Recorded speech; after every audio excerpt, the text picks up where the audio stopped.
With quiet indignation I broke in. You misconceive the question like a man, who sees a woman as the complement of his sex merely. You forget too much that every creature, female as the male, stands single in responsible act and thought, as also in birth and death.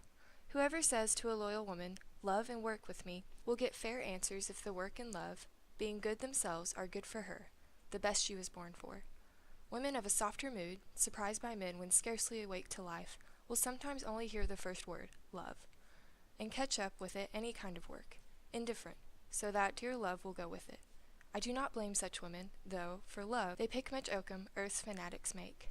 Too frequently heaven's saints, but me your work is not the best for, nor your love the best, nor able to commend any kind of work, for love's sake merely. Ah, you force me, sir, to be overbold in speaking of myself. I too have my vocation, work to do. The heavens and earth have set me since I changed my father's face for theirs, and, though your world were twice as wretched as you represent, most serious work, most necessary work, and as any of the economics, reform, make a trade Christian possibility, an individual right, no general wrong. Wipe out earth's furrows of thine and mine, and leave one green for men to play at bowls, with innings for them all. What then, indeed, if mortals are not greater by the head than any of their prosperities? What then, unless the artists keep up open roads, betwixt the seen and unseen, bursting through the best of your communications with his best, the speakable, imaginable best God forbids him speak, to prove what lies beyond both speech and imagination? A starved man exceeds a fat beast, will not barter, sir, the beautiful for barley, and even so I hold you will not compass your poor ends of barley feeding and material ease, with a poet's individualism to work your universal. It takes a soul to move a body, it takes a high-souled man to move the masses, and even a clear sky. It takes the ideal to blow a hair's breadth off the dust of the actual. Ah, your 4 years failed, because not poets enough to understand that life develops from within. For me, perhaps I am not worthy, as you say, of work like this. Perhaps a woman's soul aspires, and not creates. Yet we aspire, and yet I'll try to find out your perhapses, sir.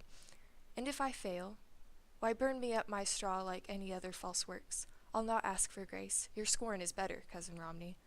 I, who love my art, would never wish it lower to suit my stature. I may love my art. You'll grant that even a woman may love art, seeing that to waste true love on anything is womanly, past question. At this early point in the novel, Romney has just unsuccessfully proposed to Aurora.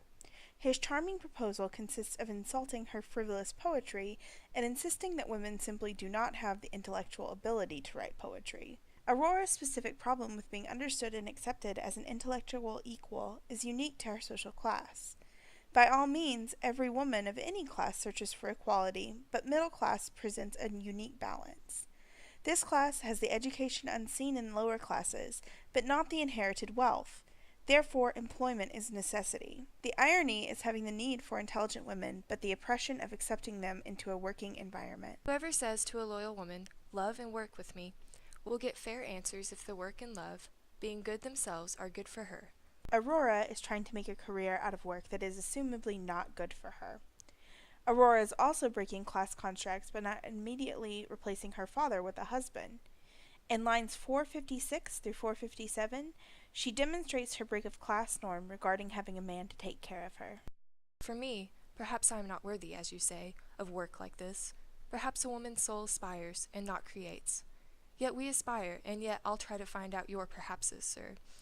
And if I fail, why burn me up my straw like any other false works? In lines 485 through 491, Aurora takes her stand to declare herself an unapologetic poet, defending the intellectual freedom of women.